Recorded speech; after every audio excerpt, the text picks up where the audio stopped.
ఈ నెల 29న మనకు అతిపెద్ద పౌర్ణమి రాబోతుంది. ఇది చాలా చాలా శక్తివంతమైన పౌర్ణమి అండి. ఈ రోజున మర్చిపోకుండా మీరేంటంటే గనక గుర్తుపెట్టుకోండి, వేప చెట్టు దగ్గర ఇది పడేయండి. ఇలా పడేస్తే మీకుండే అష్ట ఇబ్బందులండి, అంటే అష్ట దరిద్రాలు, అష్ట ఇబ్బందులు, అలానే కాకుండా మీరు పడుతున్న అష్ట కష్టాల నుంచి మీరు బయటపడతారనమాట.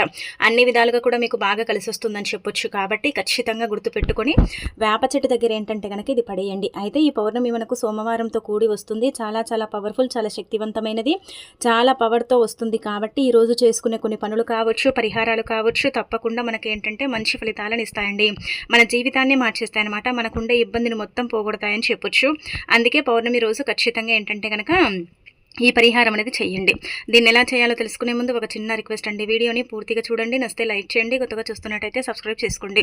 నార్మల్గా ఏంటంటే పౌర్ణమి ప్రతి నెలలో వస్తుంది, కానీ మనకేంటంటే ఇప్పుడు వచ్చే ఈ పౌర్ణమి కొంచెం శక్తివంతమైనది అనమాట. అందుకే ఈరోజు మీరు గుర్తుపెట్టుకొని ఏంటంటే ఉదయాన్నే లేవండి. అలా లేచి ఇల్లంతా కూడా క్లీన్ చేసుకోండి. సోమవారంతో కూడి వస్తుంది కాబట్టి ఆ పరమశివుడికి ఎంతో ప్రీతికరమైన రోజు కదా సోమవారం. అందుకే ఉదయాన్నే లేచి ఇల్లంతా కూడా క్లీన్ చేసుకుని ఇంట్లో పసుపు నీళ్లు చల్లుకోండి. ఆ తర్వాత ఏంటంటే కనుక చక్కగా గుమ్మాలకు పసుపు రాసి కుంకుమతో బొట్టు పెట్టి వాకిట్లో ముగ్గు పెట్టుకోండి. పౌర్ణమి రోజు ఏంటంటే గనక గుమ్మాన్ని అలంకరించడం, ఇంటి ముందు ముగ్గు పెట్టుకోవటం చేస్తే ఆ ఇంటిని ఏంటంటే గనక లక్ష్మీదేవి అస్సలు కూడా వదిలిపెట్టదండి. ఆ ఇంట్లో ఖచ్చితంగా ఏంటంటే గనక ఆ తల్లి అడుగు పెడుతుందన్నమాట. అంటే ఇలా లక్ష్మీదేవి రాక మనకు అంటే రాక కోసం ఇలా ముగ్గులు పెట్టుకోవాలన్నమాట. ఇలా శాస్త్రాల్లో చెప్పబడుతుంది కాబట్టి ఈ విధంగా చేసుకోండి. ఇక ఆ తర్వాత శుచిగా స్నాన కార్యక్రమాలు చేయండి. మన జీవితంలో మనం ఎన్నో ఏంటంటే కనుక అనుభవిస్తూ ఉంటాం. దరిద్రాలు కావచ్చు, ఏదైనా కావచ్చు అండి. మన జీవితం ఎప్పుడు కూడా కష్టాల బారినే ఉంటూ ఉంటుంది కదా. అలా కష్టాల నుంచి మనం బయటపడటానికి ఏంటంటే స్నానం చేసే నీటిలో ఉప్పు రాళ్ళు ఉంటాయి కదండి, గల్లుప్పు అంటాం కదా. ఆ ఉప్పుని ఏంటంటే కొద్దిగంత నీళ్ళల్లో కలుపుకొని స్నానం చేసి ఉతికిన వస్త్రాలు ధరించి ఇంకా ఆ తర్వాత ఏంటంటే కనుక మీరు చక్కగా పూజ చేసుకోండి. పౌర్ణమి రోజు శివపార్వతులతో పాటు లక్ష్మీదేవిని కూడా పూజించండి.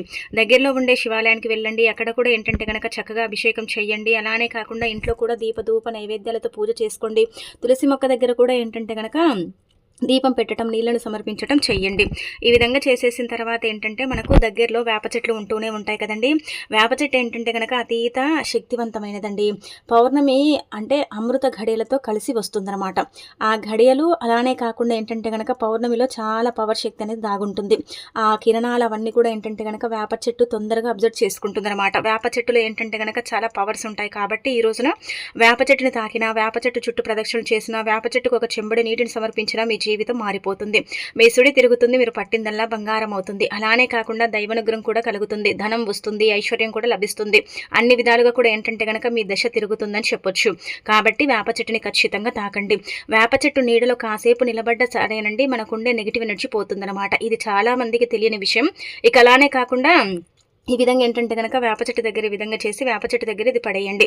మీ జీవితంలో మీరు అనుభవిస్తున్న కష్టం కావచ్చు, దుఃఖం కావచ్చు, దారిద్ర్యం కావచ్చు, ఏదైనా కావచ్చు, పోవాలని మీరు భావించుకున్నట్టయితే, మీ జీవితం మారాలని మీరు కోరుకున్నట్టయితే తప్పకుండా అండి గుర్తుపెట్టుకొని ఏంటంటే కనుక ఈ యొక్క పౌర్ణమి రోజు వేప చెట్టు దగ్గర ఇది పడేయండి. 2 నిమిషాల్లో మీ సుడి తిరుగుతుందంటే నమ్మండి. 2 నిమిషాల్లోనే మీ జీవితంలో ఉండే కొన్ని రకాల ఇబ్బందులు పోతాయండి.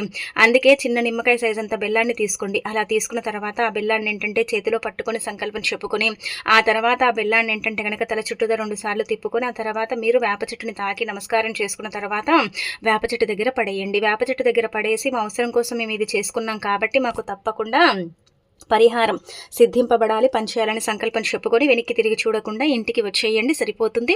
కాళ్ళు శుభ్రం చేసేసుకొని ఇంట్లోకి వెళ్ళిపోండి. అయితే ఇది ఈ రోజు ఉండే తిదివార నక్షత్రాన్ని బట్టి మనకేంటంటే కనుక ముఖ్యంగా చెప్పాలంటే మన జీవితంలో మనం అనుభవిస్తున్న కొన్ని రకాల బాధలు, కష్టాలు, అలానే కాకుండా మన జీవితంలో మనం ఎదుర్కొన్నటువంటి కొన్ని ఇబ్బందులు ఇవన్నీ కూడా పోతాయండి. వాటన్నిటి నుంచి కూడా మనకి ఏంటంటే కనుక చక్కటి ఫలితాలు ఉంటాయని చెప్పొచ్చు.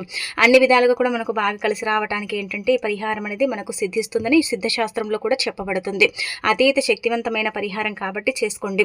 బెల్లం కూడా భగవంతుడికి నివేదన అయ్యే పదార్థం. బెల్లం కూడా తీపి పదార్థం కాబట్టి చాలా పవర్ని కలిగి ఉంటుంది. బెల్లంతో చేసుకునే పరిహారాలు కూడా మనకు పనిచేస్తాయి. అలానే కాకుండా పౌర్ణమి కూడా చాలా శక్తివంతమైనది కాబట్టి మనం ఏంటంటే కనుక వేప చెట్టు దగ్గర మనకుండే సమస్య, ఇబ్బంది చెప్పుకొని మనం పడేయటం వల్ల తప్పకుండా మార్పు అనేది వస్తుందన్నమాట. ఆ మార్పుని మెల్లిమెల్లిగా మనమే మన కళ్ళతో చూసి షాక్ అయిపోతామండి, ఆశ్చర్యపోతామండి, ఆశ్చర్యానికి గురవుతాం.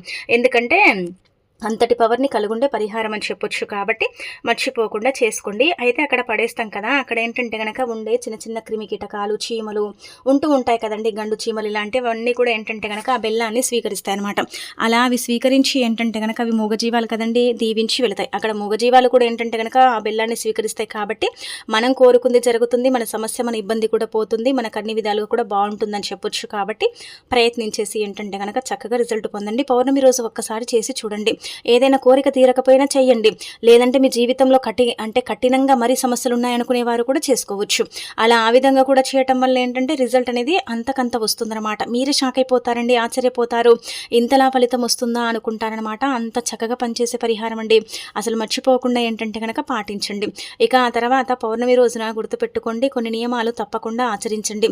అలానే కాకుండా మీ అప్పులు తీరటానికి కూడా ఇప్పుడు చెప్పే ఇంకొక పరిహారం చేసుకోండి. ఈ చిన్న చిన్న పరిహారాల ద్వారా ఏంటంటే కనుక మన జీవితంలో ఉండే కొన్ని రకాల బాధల్ని, సమస్యల్ని దూరం చేసుకోవచ్చు. మన కష్టాన్ని కూడా మనం ఏంటంటే కనుక పోగొట్టుకోవచ్చండి.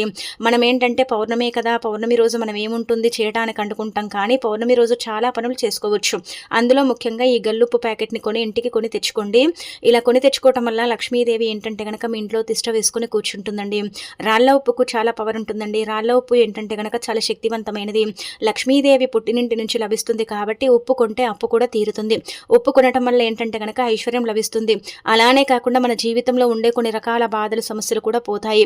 అలా మనకేంటంటే లక్ష్మీదేవి అనుగ్రహం లేకపోతే లక్ష్మీదేవి అనుగ్రహం కూడా కలగటానికి అవకాశం ఉంటుంది. కాబట్టి 10 రూపాయలు పెట్టి ఉప్పు ప్యాకెట్ కొని తెచ్చుకొని ఆ రోజు ఏంటంటే కనుక ఈ పనిని చెయ్యండి. ఏమీ లేదు, ఈజీగా ఒక మట్టి పాత్ర తీసుకొని గుప్పెడంత ఉప్పు, అర స్పూన్ ఆవాలు, కుంకుమ, పసుపు, రూపాయి బిళ్ళ పెట్టి పూజ గదిలో పెట్టి రాత్రంతా కూడా ఏంటంటే కనుక ఆ పౌర్ణమి ఘడియలు ఉన్నంతసేపు, అంటే రాత్రంతా కూడా సోమవారం పౌర్ణమి ఏర్పడుతుంది కాబట్టి ఉదయం చేసిన రాత్రంతా పెట్టండి, సాయంత్రం చేసిన రాత్రంతా పెట్టండి. ఎప్పుడు చేసిన రాత్రంతా పెట్టేసి ఏంటంటే కనుక వదిలేయండి. సంకల్పం చెప్పుకోండి, ఖచ్చితంగా అప్పు తీరాలని మీరు ఏంటంటే కనుక గట్టిగా సంకల్పం చెప్పండి. అలా చెప్పిన తర్వాత రాత్రంతా వదిలేయండి. అలానే కాకుండా రాత్రంతా కూడా ఏంటంటే కనుక ఈ ఉప్పు పాత్ర ఉంది కదండి, ఈ ఉప్పు పాత్రను ఏంటంటే కనుక పూజ గదిలో కానీ లేదంటే మీ ఇంటి హాల్లో కానీ మీరు పెట్టుకోవచ్చు, వంటగదిలో కూడా పెట్టొచ్చు.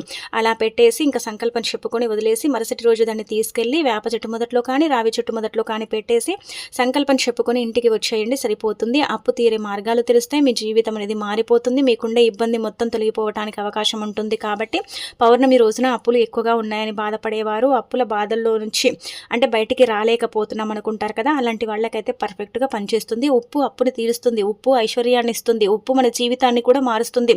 మన జీవితంలో ఉండే కొన్ని రకాల ఇబ్బందులను, సమస్యలను ఏంటంటే కనుక తొలగించడానికి కూడా ఉప్పు ఉపయోగపడుతుంది అనమాట. అందుకే ఉప్పుకు చాలా పవర్ ఉంటుందని పురాణాలలో చెప్పబడుతుందన్నమాట అండి. భరించలేని బాధలు ఉన్నా సరే, భరించలేని సమస్యలు ఉన్నా సరే, అలానే కాకుండా భరించలేని అప్పులు అంటే తట్టుకోలేకపోతున్నాం ఈ అప్పుల సమస్యలు అనుకున్న వారిని సరే ఒక్కసారి చెయ్యండి. కోట్లల్లో అప్పు తీరుతుందని చెప్పట్లేదు, కానీ ఎంతో కొంత హెల్ప్ అయితే అవుతుందండి ఈ పరిహారం ద్వారా. చక్కగా ఏంటంటే కనుక రిజల్ట్ అనేది వస్తుంది. మనము ఏంటంటే కొంతమందిని డబ్బు అడుగుతాం కదా, వాళ్ళు కూడా సమయానికి ఇవ్వక ఇబ్బంది పెడుతూ ఉంటారు. వాళ్ళు ఈ పరిహారం చేసిన తర్వాత ఇవ్వచ్చు, లేదంటే కనుక మీకే రావాల్సిన డబ్బు రావచ్చు. ఒక చీటీ రూపంలో, ఒక ఫైనాన్స్ రూపంలో మీ దగ్గరికి ఏంటంటే కనుక డబ్బు రావటానికి అయితే ఎక్కువగా అవకాశం ఉంటుందండి. చాలా చాలా శక్తివంతమైన పరిహారం అండి. అసలు వదులుకోకండి, దీన్ని గుర్తుపెట్టుకొని మరి చేసుకోండి. ఇక ఇలా చేసుకొని ఇంకా మీరు ఏంటంటే కనుక చక్కగా మీ అప్పుని తీర్చుకోండి. ఆ తర్వాత పౌర్ణమి కదా, శక్తివంతమైనది కాబట్టి నల్లటి వస్త్రాలు అయితే ధరించకండి. నలుపు శనికి సంకేతం కాబట్టి నలుపు వస్త్రాలు ధరించడం వల్ల జీవితంలో ఏంటంటే కనుక శని బాధలు పెరిగిపోయి కష్టాలను మనమే కోరి తెచ్చుకున్న వారం అవుతాం. లక్ష్మీదేవికి పౌర్ణమి ఇష్టం కాబట్టి లక్ష్మీదేవి ఏంటంటే కనుక ఆగ్రహానికి గురవుతాం కాబట్టి నల్లటి వస్త్రాలను ధరించకండి.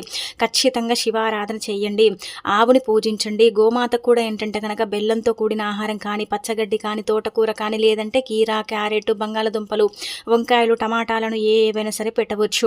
ఈ రోజున పౌర్ణమి రోజున ఆవుకి ఇలాంటి ఆహార పదార్థాలు పెడితే తప్పనిసరిగా ఏంటంటే కనుక మీరు కోరుకున్నది సిద్ధిస్తుంది. మీరు కోరుకున్నవన్నీ కూడా జరుగుతాయి. మీ సంకల్పాలు ఏంటంటే కనుక సిద్ధిస్తాయని చెప్పొచ్చు. కాబట్టి తప్పకుండా ఆవుకు ఆహారం పెట్టండి. ఆవుని తాకినా, ఆవుకు నమస్కారం చేసుకున్నా, ఆవు పాదాలను తాకినా అద్భుతాలు జరుగుతాయన్నమాట. తెలిసి తెలియక చేసిన పాపాలన్నీ కూడా తొలగిపోయి కోటి జన్మల పుణ్యం లభిస్తుంది. జన్మ జన్మల దరిద్రాలన్నీ కూడా పోతాయని చెప్పొచ్చు. కాబట్టి ఆవుకి ఏంటంటే కనుక ఈ విధంగా ఆహారం పెట్టండి. ఇక ఆ తర్వాత శివారాధన చెయ్యండి ఖచ్చితంగా. అనంతరం వచ్చేసి శివుడికి అభిషేకం కూడా చేసుకోండి. పాలతో, నీళ్లతో, పంచామృతాలతో ఇలా అభిషేకం చేస్తే చాలా మంచిదనమాట.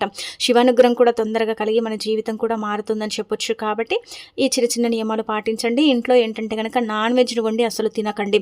మనం ఇంట్లో వండుకోలేదని బయటికి వెళ్లి తింటూ ఉంటాం కానీ అలా తినకూడదండి. దానివల్ల కూడా మనకేంటంటే కష్టాలు ఆటోమేటిక్‌గా మన జీవితంలోకి ఎంటర్ అవుతాయన్నమాట. అందుకే నాన్ వెజ్‌ని అవాయిడ్ చేసేయండి సరిపోతుంది.